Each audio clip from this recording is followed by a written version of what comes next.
Here is the another question of budgeting, but this time we will prepare cash budget बेटा. हम लोग क्या बनाएंगे? कैश बजट बनाएंगे. और यहाँ पर देखिएगा कि आपका पास कौन सा क्वेश्चन है. नवंबर 2017 पेपर 32 क्वेश्चन नंबर 6. और जो मेरी वाली बुक है उसमें आपके पास जो क्वेश्चन होगा वो इसका क्वेश्चन नंबर 1 होगा बेटा. J Limited sell a single product at a markup of 25%. The following information is available बेटा. सेल्स रेवेन्यू दिया हुआ है 2017 का नवंबर का और दिसंबर का बेटा. 2018 में 2 लाख, फरवरी 2,10,000, मार्च 2,25,000, अप्रैल 2,40,000 बेटा. जितनी भी सेल्स हुई हैं बेटा आप लोगों की क्रेडिट पे हुई हैं. और जो कस्टमर आप लोगों को जो पे करेगा ना, क्रेडिट पीरियड है वो 2 मंथ का है. अच्छा बेटा, जितनी भी परचेजेस हुई हैं वो क्रेडिट पे हुई हैं. जो सप्लायर को जो हम पे करेंगे इन दी मंथ फॉलोइंग परचेजेस बेटा. फिर उसके बाद यहाँ पर देखिएगा इन्वेंट्री लेवल को हमें मेंटेन करना है हर महीने के आखिर में. Will be maintain 25% at the sales volume in the following month. But right now इस क्वेश्चन में सेल्स वॉल्यूम नहीं दिया हुआ बल्कि रेवेन्यू दिया हुआ है. सेल्स वॉल्यूम मतलब यूनिट्स, जिसको यूनिट्स कम कहते हैं चीज़ें. Monthly operating cost are expected to be 18,000 which include depreciation. मतलब 18,000 में 3,000 रुपये डेप्रिसिएशन है जो कि नॉन कैश एक्सपेंस है, वो एक्सक्लूड कर देंगे बेटा. बैलेंस मेरा जो पड़ा हुआ है 4,500 पड़ा हुआ है. कितना बेटा? कैश बजट का प्रिपेयर कैश बजट करना है बेटा. 3 मंथ के लिए बनाना है, जनवरी से मार्च तक के लिए बनाना है. तो इसका मतलब here is the format of cash budget. मैंने आप लोगों को कहा था कैश बजट का कोई स्पेसिफिक फॉर्मेट नहीं होता. Receipts minus payment equal to net cash flows, यानी receipt minus payment equal to net positive या नेगेटिव जो भी आ जाता है. फिर उसमें ओपनिंग बैलेंस पॉजिटिव या नेगेटिव होता है तो उसको प्लस या माइनस करके क्लोजिंग बैलेंस निकाल लेते हैं. This is the format guys. Receipt मतलब कि हमारे पास कहाँ से पैसे आ रहे हैं, किस तरह आ रहे हैं, वो बड़ा इंपॉर्टेंट है. इसको समझ लेना, देख लेना. Guys in this question we have profit markup बेटा. तो प्रॉफिट मार्कअप की अगर बात कर रहा हूँ तो which is called 25%. But right now in this question we have not providing any cost but they provide sales only. तो इसका मतलब this markup is converted into margin. तो मुझे क्या करना पड़ेगा? कन्वर्ट करना पड़ेगा. तो कन्वर्ट करने के लिए मार्कअप टू मार्जिन जाना है तो 25 divided by 100 plus 25 which is 25 over 125. और अगेन सिंप्लीफाई कर लो. 5 5 25 और 1 over 5 आप कह रहे हो. तो ये इसका मतलब हो गया 1 over 5. तो ये 1 over 5 आपका क्या हो गया बेटा? मार्जिन हो गया. अगर आप इस 1 over 5 को मल्टीप्लाई बाय 100 कर दो तो 0.2 आ जाएगा. और मल्टीप्लाई डिवाइड उसका कैलकुलेटर पे रख लो तो 0.2 हो जाएगा. मगर माय सजेशन इज़ कि यहाँ पर तो 0.2 इट साउंड्स बेटर. मगर अगर होता 1/6 होता तो 0.666666. अगर होता 1/3 तो 0.33. तो राउंडिंग ऑफ में मसला आ जाता. तो माय सजेशन इज़ कि आप उसको फ्रैक्शन में ही रखना तो वो ज़्यादा बेहतर है. ऑल द टाइम ज़्यादा बेहतर है, ज़्यादा प्रेफरेबल है अकॉर्डिंग टू मी. सही है. अच्छा बेटा, इसके बाद मैं यहाँ पर बात कर रहा हूँ तो जब सेल्स बजट बना रहा हूँ तो जनवरी फरवरी मार्च का बनाना है.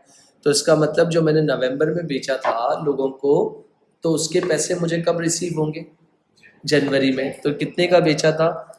1.5 लाख का. तो 1.5 लाख मुझे कहाँ रिसीव हो गए? जनवरी में रिसीव हो गए. तो मैंने यहाँ पर क्या मेंशन कर दिया? 150,000. आई होप यहाँ तक सबको क्लियर हो. इसके बाद बेटा दिसंबर में मैंने सेल्स की थी. सही. और कितनी सेल्स की थी? 150,000. मगर ये क्या है बेटा? 150,000 की मैंने क्या की थी? सेल्स की थी. और इधर पहले पॉइंट में क्या लिखा है? जितनी भी सेल्स होंगी उसकी पेमेंट कब रिसीव होगी? सही है बेटा. तो यहाँ पर मेरे पास क्या आ गया? मैंने 150,000 मेंशन कर दिया. डन. अब फरवरी में खड़ा हूँ तो इसका मतलब 2 महीने पीछे जाओ, जनवरी और दिसंबर. तो दिसंबर में जो सेल्स की होंगी उसके पैसे कहाँ रिसीव होंगे?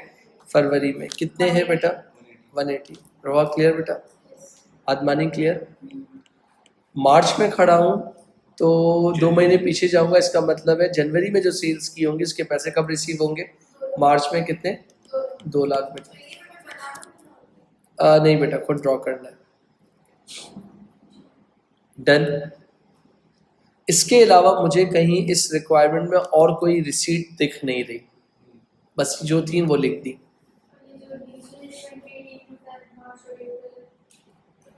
नहीं करेंगे, इग्नोरेबल है। हमें तो मार्च जनवरी कैश बजट जो बनाना है वो 3 मंथ्स का बनाना है ना। ओके बेटा। अच्छा बेटा, तो इनका टोटल कर लो, तो इसका टोटल कितना आ गया? 150,000, 180,000 बेटा, और 200,000। आई होप यहाँ तक क्लियर हो बेटा। और मैंने इसको अपनी अपने हिसाब से इस क्या कह दिया, this is called total receipts, और इसको मैंने क्या नाम दे दिया? स्मॉल ए। फिर लेस पेमेंट्स की बात कर रहा हूँ। अब पेमेंट के लिए मुझे थोड़ा सा डिफरेंट गेम करना पड़ेगा, क्योंकि यहाँ थोड़ी सी चीज़ें हमें फाइंड करनी पड़ेंगी और जिसमें मुझे तुम लोगों की थोड़ी सी हेल्प की ज़रूरत पड़ेगी। अच्छा, मैं यहाँ क्या कर रहा हूँ? वर्किंग कर रहा हूँ। जब तक मुझे परचेजेस नहीं पता चलेंगी तो मैं पता ही नहीं लगा सकूँगा कि मुझे क्या निकालना है। तो अगर वर्किंग कर रहा हूँ तो मैंने यहाँ पर क्या किया, सबसे पहले किसके लिए बना रहा हूँ, इधर देखते जाइएगा। नवंबर, नवंबर का रेवेन्यू कितना दिया हुआ है मुझे? नवंबर का रेवेन्यू है 1.5 लाख। तो इसका मतलब है अगर ये 1.5 लाख है मेरा, सुन लेना, अगर ये 1.5 लाख है मेरा तो 1.5 लाख का 1/5 क्या होगा? 30,000। तो वो 30,000 की अगर मैं बात कर रहा हूँ तो वो मेरी क्या होगी? 1 मिनट बेटा रुकिएगा। चलो ये लिख लो, 1.5 लाख का 1/5, तो वो मेरा क्या हो जाएगा? Gross profit. 1.5 लाख का 1/5 मेरा क्या होगा? ग्रॉस प्रॉफिट हो जाएगा, जो कि कितना आ रहा है बता सकते हो? 30,000। तो इसमें से इसको मैं माइनस कर दूंगा तो मेरी कॉस्ट कितनी आ जाएगी? 120,000। हाँ, या एक मिनट रुक जाइएगा। 1.5 लाख का 1/5 ना, तो 1/5 ये होगा आपका कितना बेटा? 30,000। तो 30 में से माइनस कर दूंगा तो कितना आ जाएगा? 120,000। तो वो तुम्हारी कॉस्ट ऑफ सेल्स कहलाएगी। तो यहाँ क्या लिख दिया? 150,000, और कॉस्ट ऑफ सेल्स इज कितनी बेटा? 120,000। एग्री? इसके बाद अगर मैं तुम लोगों को कहता हूँ, यहाँ देखना, क्लोजिंग इन्वेंट्री, इस लाइन को जरा पढ़ना, क्या लिखी हुई है? Inventory at the end of each month will be maintain sales volume. तो इसका मतलब है नवंबर के बाद इधर देखते जाइएगा, थोड़ी सी चीज़ें डिफिकल्ट होती जाएंगी मेरे हिसाब से। ये हो गया जनवरी, ये हो गया फरवरी, ये हो गया मार्च, और ये हो गया अप्रैल बेटा। इन सब की सेल्स कितनी थी? एक 150 थी, दूसरी कितनी थी? 180 बेटा। फिर 2 लाख, 210, 225, और बेटा बाकी थी 240 बेटा। डन बेटा, थैंक यू। अच्छा, यहाँ तक हो गया। नवंबर में खड़ा हूँ तो इसका मतलब नवंबर का following month according to their inventory वो दिसंबर होगा। तो दिसंबर का सेल्स वॉल्यूम कितना है? तो 180। तो अगर मैं बोलता हूँ अब ये 180 मेरी किस पे है? सेलिंग प्राइस पे है। अच्छा, इन सब का 180 का 1/5 कर लो जरा, कितना होता है जल्दी से? जी बेटा, और 180 में से 36 माइनस कर दो, कॉस्ट कितनी आ जाएगी? 144,000। अच्छा बेटा, इसका 1/5 कर लो, कितना हो गया? 2 लाख का 40,000। 2 लाख में से 40 निकाल दो, 160 बेटा। अच्छा, 2,10,000 का 1/5 कर लो कि 42,000। 2 10 में से 42 निकाल दो, 168 बेटा। और 2,25,000 का 1/5 कर दो, कितना कितना? और 2 25 में से 45 माइनस कर दो, 183 बेटा। अच्छा, और इसके बाद इसका 1/5 कर दो बेटा, और इसको माइनस कर दो, 192। तो ये तुम्हारी क्या है? सेल्स है। ये तुम्हारा क्या है? ग्रॉस प्रॉफिट है। और ये क्या है तुम्हारा? COS। आई होप आपको यहाँ तक क्लियर हो। तो सबकी CS, कॉस्ट ऑफ सेल्स मुझे लिखवा दो। तो इसकी कितनी है? 144। और इसकी कितनी है? 160। इसकी 168, 188, 192। तो इसका मतलब जो झंझट मैंने वो की थी, तो अब ये प्रॉफिट क्या हो गया मेरा? हट गया ना। अब इसका मतलब है ये कॉस्ट ऑफ सेल्स है, यानी ये कॉस्ट ऑफ सेल्स है। तो इसका मतलब है अगर इसके दो तरीके काटते, अगर मैं इस डायरेक्ट सेल्स वॉल्यूम का 25% निकालता, तो जो मेरी इन्वेंट्री आती क्लोजिंग, उसमें प्रॉफिट इंक्लूड होता है। एक बार करके दिखाओ ना जरा, 180 का 25% निकालो ना, कितना होता है? 45,000। तो प्रूडेंस के अगेंस्ट चला जाता ना। फिर 25,000, 45 में से मैं क्या करता? 1/5 निकालो, उसका कितना आया? 9,000। 45 में से 9 निकाल दो तो कितना बच गया? 36। तो ये तरीका एक है। और दूसरा दूसरा तरीका क्या है कि 144,000 है, इधर देखिएगा प्लीज। तो मैंने कहा जो 144,000 है ना, इसका तुम लोग क्या कर लो, कितने परसेंट बोला था मेंटेन करने का? 25% निकाल लो जरा। तो इसका मतलब कॉस्ट का जो 25% है वो क्लोजिंग इन्वेंट्री है कितनी? 36। एग्री?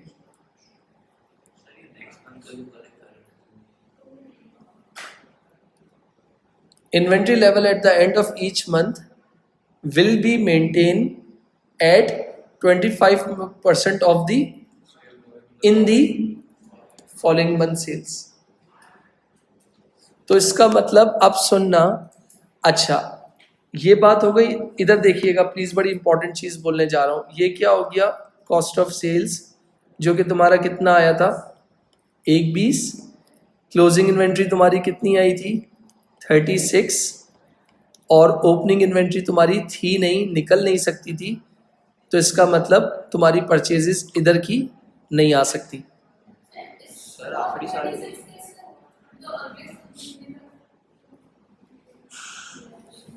मैं आपसे फिर रिपीट कर रहा हूं, मैं नवंबर में खड़ा हूं, और नवंबर का जो फॉलोइंग मंथ है वो दिसंबर है, यानी दिसंबर की जो सेल्स वॉल्यूम है उसका 25% मेंटेन करेंगे, तो वो मेरी नवंबर की क्लोजिंग इन्वेंट्री बनेगी। अब इसके बाद यहां तक बात हो गई। इसका मतलब नवंबर का डाटा खत्म हो गया। नवंबर की इंफॉर्मेशन बीच में अब कोई डिस्टर्ब नहीं करेगा, पहले सुनेगा फिर कहेंगे। नवंबर वाला डाटा खत्म हो गया। अब नवंबर के बाद कहाँ पहुंचा हूं? दिसंबर में। अब जब दिसंबर में पहुंचा, तो इसका मतलब जो नवंबर की क्लोजिंग इन्वेंट्री थी, वो आपके पास, जो फिर बोल रहा हूं कि जो आपके पास दिसंबर की जो क्लोजिंग इन्वेंट्री थी, वो इसके लिए क्या बन जाएगी? ओपनिंग इन्वेंट्री बन जाएगी, जो कि कितनी बन जाएगी? 36,000। एग्री? अब इसका मतलब है कि यहाँ पर अब मुझे क्या चाहिए? दिसंबर के लिए चाहिए। मैं फिर इस बात को रिपीट कर रहा हूँ, जो मेरा दिसंबर का क्लोजिंग था, सॉरी, जो नवंबर की मेरी क्लोजिंग थी, वो दिसंबर के लिए क्या बन गई? ओपनिंग बन गई। तो मैंने यहाँ पर लिख दी,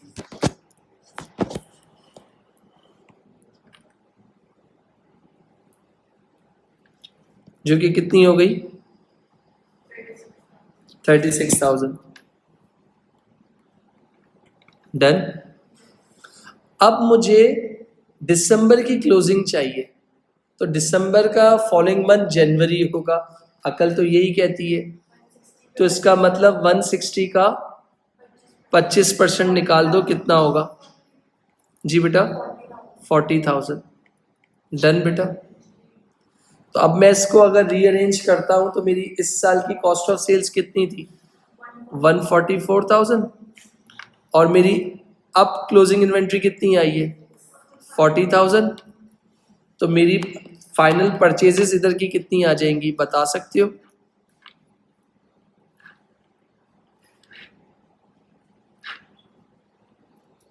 तो अगर मैं आपसे कह रहा हूं 144 में क्लोजिंग इन्वेंट्री, आप क्या करो? क्या कर रही हो आप? क्यों 220? 148 होगा। हमें परचेजेस फाइंड करनी है, तो अब ये भी तो मैं आपको शायद ये भी सिखाऊं क्या? Cost of sales equal to opening plus purchases minus closing. Cost of sales कितनी है? 144,000। ओपनिंग कितनी है? 36,000। परचेजेस एक्स माइनस क्लोजिंग कितना है? 40,000। तो मैंने यहाँ पर क्या कर दिया, अगर आप लोगों के लिए यहाँ पर क्या कर रहा हूँ, ब्रैकेट लो बना देता हूँ ताकि आप कंफ्यूज ना हो। ये बना दिया तो कितनी आ गई आपके पास? 148,000 जो हो गई आपकी परचेजेस आ गई। कोई मसला? अब फिर बात ध्यान से सुनना जो कि मैं कहना चाह रहा हूँ। अब इधर का जो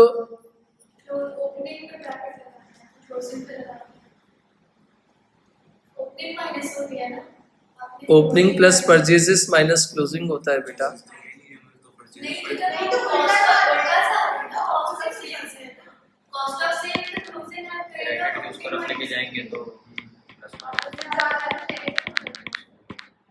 मैं आपको रियल कॉन्सेप्ट्स के हिसाब से बता रहा हूँ, मैं ब्रैकेट नहीं यूज कर रहा। चलो अब आप उसको देख लीजिएगा बस। वैसे आप लोग उसको लिखा ऐसा है तो ओपनिंग में कॉस्ट ऑफ सेल्स में क्लोजिंग प्लस हो रहा है और ओपनिंग माइनस हो रहा है, मगर वो आप उसको फिर देख लीजिएगा अपने हिसाब से जो भी है। 148,000 डन। अब इसके बाद मैं आपसे कह रहा हूं कि जो दिसंबर का क्लोजिंग था वो इधर के लिए क्या बन जाएगा? ओपनिंग कितना है भाई? 40,000। आई होप यहां तक क्लियर है। अब मुझे क्या चाहिए? फैब है ना, फैब। तो जो फैब के मेरे ये है, तो इसका मतलब फैब की मेरी सेल्स, फैब की मेरी कॉस्ट कितनी है? 168,000। तो 168,000 का अगर मैं कहता हूँ 25% निकाल लीजिए, कितना होगा? 42,000। तो यहां लिख दूं 42,000। अब इसको रीअरेंज कर लूं तो ये कितना है? 160,000। और ये कितना है? 42,000। तो इसको रीअरेंज कर लीजिए तो आपकी फाइनल परचेजेस कितनी आ जाएंगी? 150। क्यों बेटा? 162,000। डन। इसके बाद यहां पर देखना, मैंने कहा ये मेरा क्लोजिंग था, तो यहां के लिए मेरा क्या बन जाएगा?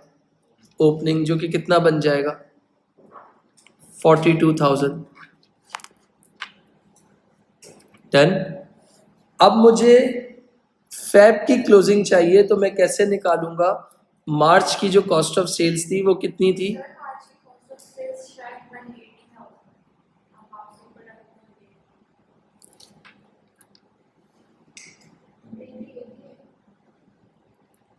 निकालो जरा। 225,000 मल्टीप्लाई बाय 1/5।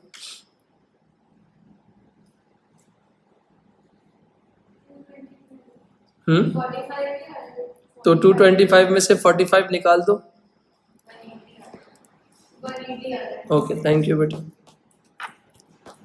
180 आप कह रहे हो, यहाँ पर 180 कर दो, ये लो। तो 180,000 का 25% जो होगा वो क्लोजिंग इन्वेंट्री होगी, कितनी होगी? 45 का। इसके बाद थोड़ा सा ख्याल रखो, रिकॉर्डिंग चल रही है बेटा प्लीज। अगर नहीं आंसर बताना हो तो मत बताओ। तो यहाँ पर कितना हो गया? 180,000। क्लियर? रीअरेंज कर रहा हूँ, ये कितनी थी? 45,000 क्लोजिंग आ गई मेरी। सॉरी, मैंने एक जगह आगे लिख दिया है, तो यहाँ 168,000 और ये कितनी थी? 45,000। एक में बेटा, तो इन सबको सारा सॉल्व कर लोगे तो कितना आ रहा है 171,000। इसके बाद ये मेरी क्लोजिंग थी, तो यहाँ के लिए मेरी क्या बन जाएगी ओपनिंग बेटा कितनी 45,000। अच्छा बेटा, अब इसके बाद मुझे मार्च की क्लोजिंग चाहिए, तो मैं किसका सहारा लूँगा अप्रैल की सेल्स, अप्रैल की कॉस्ट ऑफ सेल्स का। तो अप्रैल की कॉस्ट ऑफ सेल्स कितनी है मेरी, एक मिनट यार, ये भी थोड़ा सा 45,000, तो 192,000 का अगर मैं आपसे कहता हूँ 20% निकाल लें 25%, तो आप कितना कह रही हो 48,000। इनको रीअरेंज कर लो, इसकी कॉस्ट ऑफ सेल्स कितनी थी 180,000, क्लोजिंग इन्वेंट्री कितनी आई थी 48,000, और इनकी फाइनल परचेजेस कितनी हो जाएंगी बेटा 183।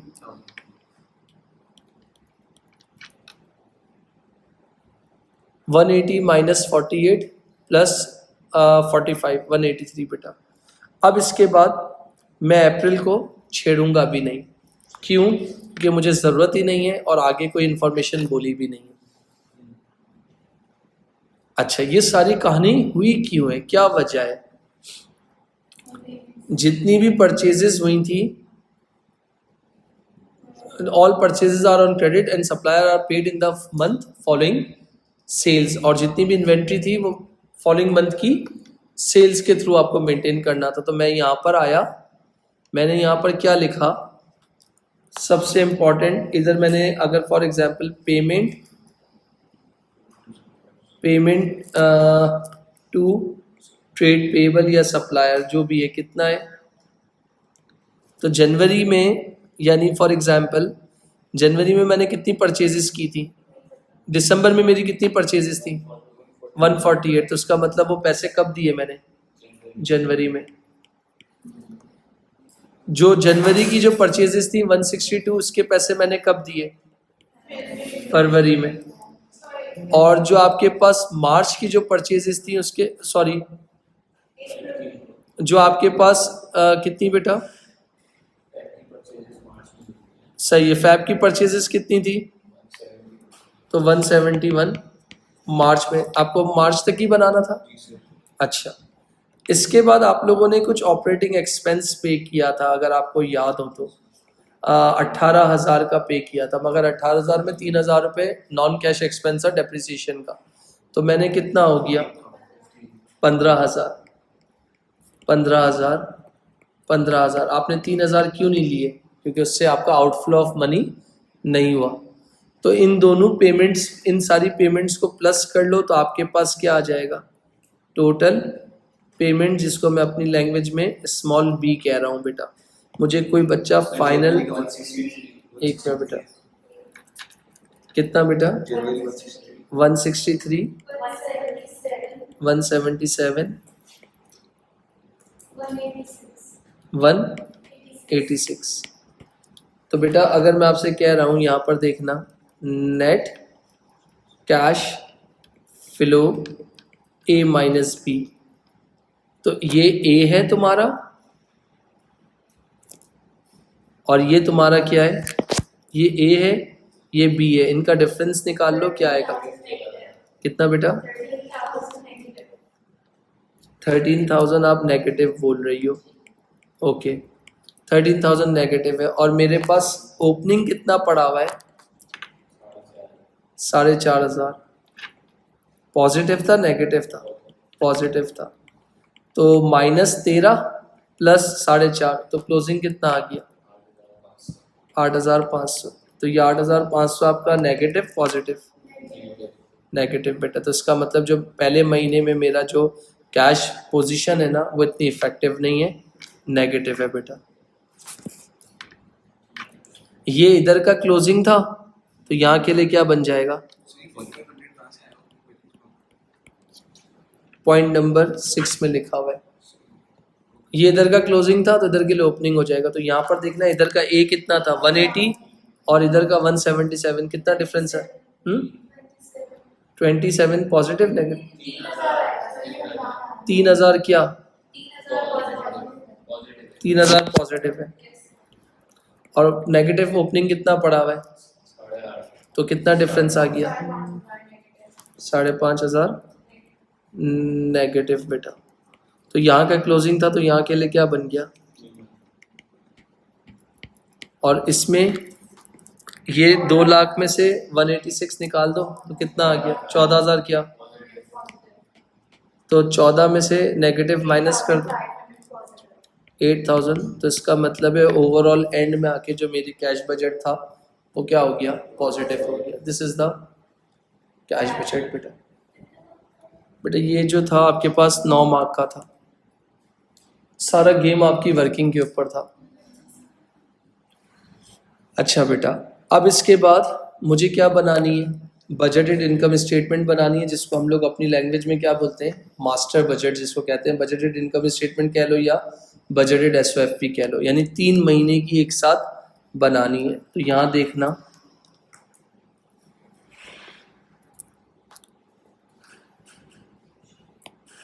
तो मैं इसका आंसर सॉल्व कर रहा हूँ।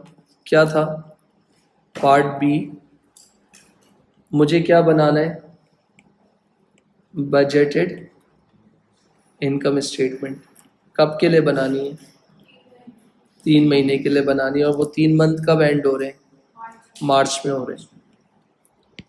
तो मुझे जनवरी फरवरी मार्च की सेल्स चाहिए होंगी, तो जनवरी फरवरी मार्च की सेल्स चाहिए होंगी। यहाँ देख लेना, मैंने कहा ये हो गई जनवरी 2 लाख, 2,10,000 और 2,25,000। तो मैंने कहा 2 लाख प्लस 2,10,000 प्लस 2,25,000 कितना हो गया, 6,35,000। डन। फिर उसके बाद क्या आता है, less cost of sales. Cost of sales की अगर बात कर रहा हूँ तो कॉस्ट ऑफ सेल्स में क्या आता है, ओपनिंग इन्वेंट्री। ये भी थोड़ी सी मुश्किल तो नहीं है, देख लीजिएगा।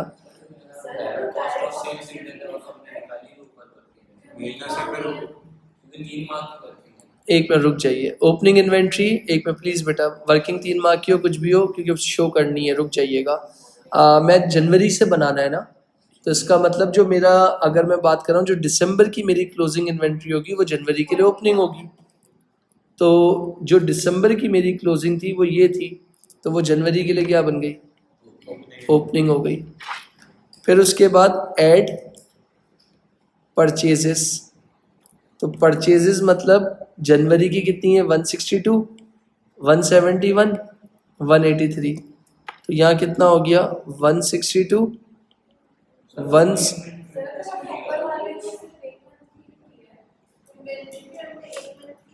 इन्वेंट्री 3 महीने की एग्रीगेट है ना, तो बेटा यहाँ जो इधर की ओपनिंग थी वो उधर की क्लोजिंग बन रही थी। ओपनिंग और क्लोजिंग मुझे तो एंड पे जाना है, जनवरी में क्या थी और मार्च में क्या रही, क्योंकि इन्वेंट्री तो चेंज होती रहती है ना बेटा।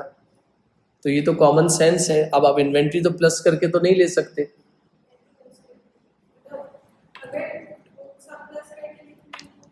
मदिया बेटा आपके पास सेल्स हर महीने की डिफरेंट होंगी, मदिया परचेजेस डिफरेंट होंगी। जो परचेजेस तब होंगी तब जब इन्वेंट्री रॉ फॉर्म से वर्क इन प्रोसेस से होती हुई फिनिश गुड्स पे आएगी। तो मेरे पास जो दिसंबर में बच गई थी वो जनवरी की ओपनिंग होंगी, फिर जनवरी की क्लोजिंग आई होगी तो वो फरवरी की ओपनिंग होगी। माल जो बचा हुआ रह गया होगा, परचेजेस तो ऐसी नहीं होती ना कि बची हुई रह जाती हैं, सेल्स तो बची हुई नहीं हो सकती ना, तो आप कैसे बात कर रही हो। फिर उसके बाद परचेजेस कितनी है आपके पास, 171,000, और ये कितनी है 183,000। टोटल कर लीजिए कितना होगा,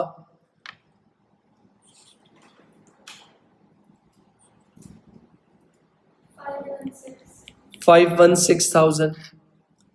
और इसके बाद डायरेक्ट, अब ये जो 516,000 है इसमें तो इन्वेंट्री तो सब शामिल है, ओपनिंग क्लोजिंग चलती भी आ रही थी। अब मेरे पास जो मार्च की जो क्लोजिंग थी, मार्च का ये रहा, और मार्च की मेरी क्लोजिंग कितनी थी, तो मार्च तक तो मुझे रिस्ट्रिक्ट करना है। तो मार्च की मेरी कितनी हो गई, 48,000। इन सबको प्लस माइनस करो, तो आपके पास क्या आ जाएगा? 5,08,000, जिसको आप क्या कहोगे? Cost of. अब जैसे तुमने बिलाल कहा था कि आप सब सारी कॉस्ट ऑफ को सेल्स को एक साथ प्लस कर लो, इधर देखना ज़रा। सारी कॉस्ट ऑफ सेल्स का मतलब हो गया जनवरी, फरवरी, मार्च, इनको ज़रा प्लस करो, कितना हो गया? यही आ रहा है। मगर फिर इन्वेंट्री भी तो शो करके दिखानी थी। फिर इन्वेंट्री क्या करते, नहीं लेते ना, तो इन्वेंट्री का इंक्रीज और डिक्रीज ले लेते। तो इसका मतलब ओपनिंग कितनी थी 40, क्लोजिंग कितनी थी 8,000, तो 4,000 से इंक्रीज इन्वेंट्री क्या हो गई, इंक्रीज हो गई। अगर मगर दिखा दो तो ज़्यादा बेहतर है बेटा। अब वो तो एडजस्टेड है, मगर दिखा दो तो ज़्यादा बेहतर है चीज़ें। तो आपके पास कितना हो गया सेल्स में से? अगर कॉस्ट ऑफ सेल्स माइनस करता हूँ तो मेरे पास क्या आ गया? ग्रॉस प्रॉफिट कितना बेटा? 127,000। अदर इनकम नहीं है तो लेस एक्सपेंसेस, और एक्सपेंसेस जो इनकम स्टेटमेंट बनती है वो एक्रूवल बेसिस के हिसाब से बनती है। तो मेरे पास दो एक्सपेंस थे, एक क्या था? ऑपरेटिंग एक्सपेंस था। एक महीने का कितना था? वैसे 18 था, मगर एक 3 निकालने के बाद 15, 15 और 15, टोटल कितना हो गया? 45। और मेरे ख्याल से एक नॉन करंट एसेट की डेप्रिसिएशन थी जो कि कितनी थी? 3,000, 3,000 और 3,000, टोटल कितनी हो गई? 45 और 9 कितना हो गया? 54,000। तो 127 में से 54 निकाल दो तो कितना आ गया? 73,000 मेरा क्या हो गया? जनवरी, फरवरी, मार्च का ओवरऑल प्रॉफिट हो गया बेटा। जी बेटा,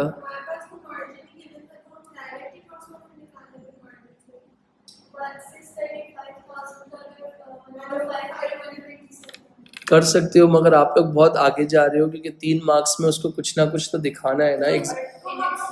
सुनो, अकॉर्डिंग टू जो एग्जामिनर ने जो इसको मार्क्स अवार्ड किया है ना, 1 मार्क इसका अवार्ड किया है, 1 मार्क इसका अवार्ड किया है, और 1 मार्क इसका अवार्ड किया है। अब बोलो कितना डायरेक्ट जाओगे? मैं भी डायरेक्ट जा सकता था, आपसे ज़्यादा समझदार हूँ मैं सेल्स का डायरेक्ट 1/5 निकालता, तीनों सेल्स का 1/5 निकालता, तीनों कॉस्ट ऑफ सेल्स आ जाता, सेल में से कॉस्ट ऑफ जीपी आ जाता। तो एग्जामिनर ने इन 3 जगह पे मार्क्स दिए, तो आई थिंक अब बहस ही खत्म हो जाती है। मुझे मालूम है आप लोग जीनियस हो, मगर मुझसे ज़्यादा नहीं हो। चलो, तो प्रॉफिट फॉर द ईयर, जहाँ कुछ ऐसा होगा मैं आपको खुद बता दूंगा।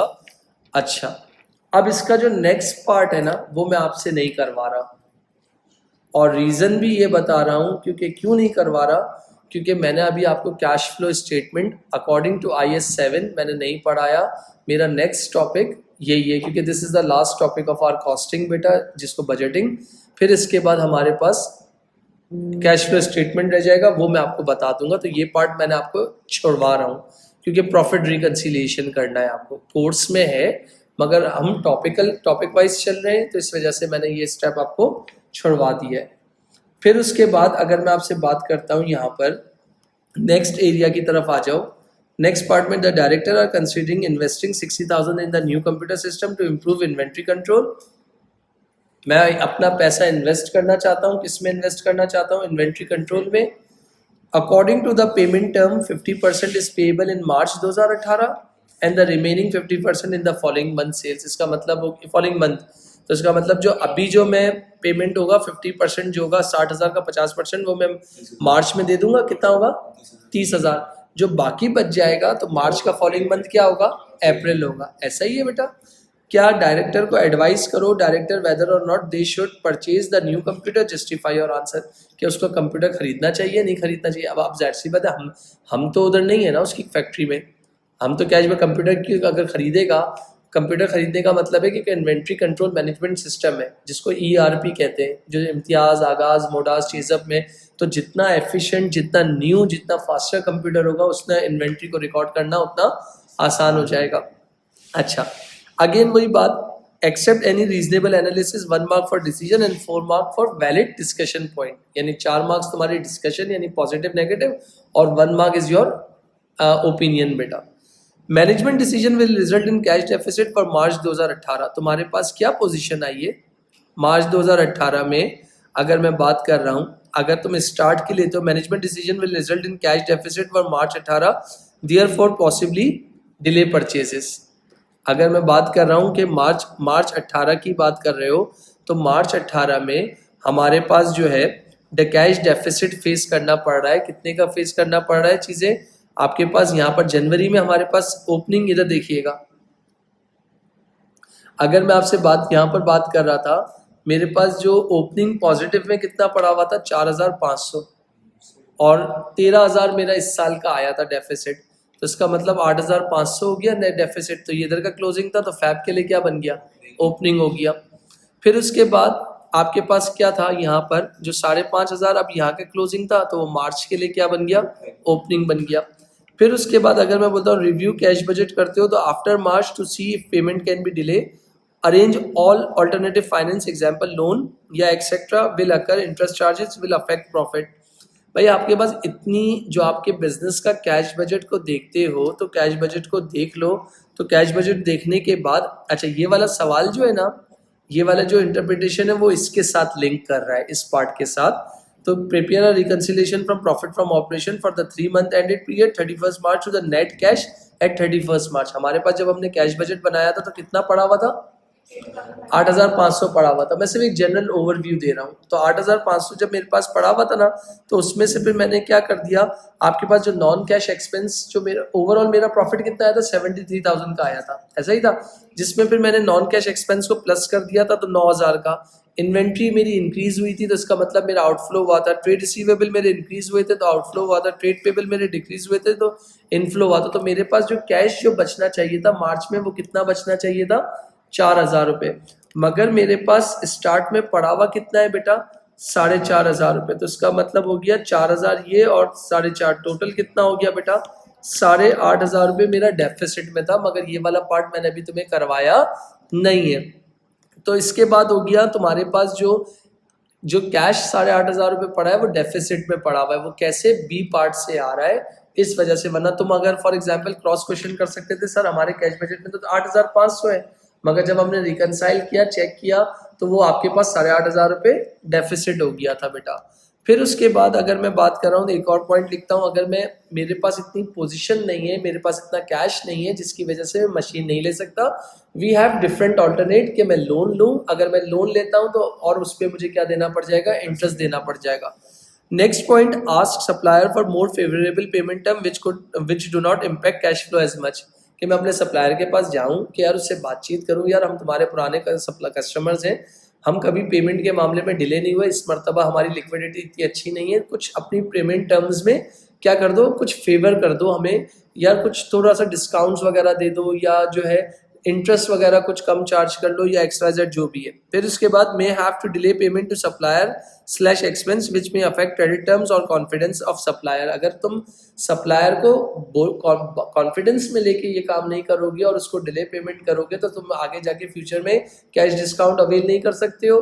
तुम अपने डे टू डे ऑपरेशन यानी एक्सपेंस को मीट नहीं कर पाओगे, जिसकी वजह से तुम्हारा सप्लायर से जो रिलेशनशिप है वो क्या हो जाएगा? खराब हो जाएगा। If these issue can be overcome, then it may be worth purchasing the new system। अगर ये सारे चीज़ों को मैं ओवरकम कर लेता हूँ, सारी चीज़ों को मैं मैनेज कर लेता हूँ, तो इसका मतलब नई मशीन लेना मेरे लिए फ्रूटफुल है। अदरवाइज जो मशीन पड़ी है उसको उसी पे चलाओ, उसी पे इम्प्रूवमेंट लेके आओ, उसी पे चीज़ करो। परचेज ऑफ न्यू सिस्टम में allow better management of cash flow. हाँ, जब नई मशीन आ जाएगी तो जो कैश फ्लो सिस्टम है उसको तरीके से, प्रॉपर तरीके से मैनेज कर लोगे, तो these are the valid points. इसके अलावा और पॉइंट्स भी एक्सेप्टेबल हैं, बट इन दीज पॉइंट्स को दिमाग में रखते हुए व्हाट्स योर रिकमेंडेशन, कि भाई तुम इस बंदे को, जे लिमिटेड को क्या सजेस्ट करते हो कि उसको नया इन्वेंट्री सिस्टम खरीदना चाहिए या नहीं खरीदना चाहिए?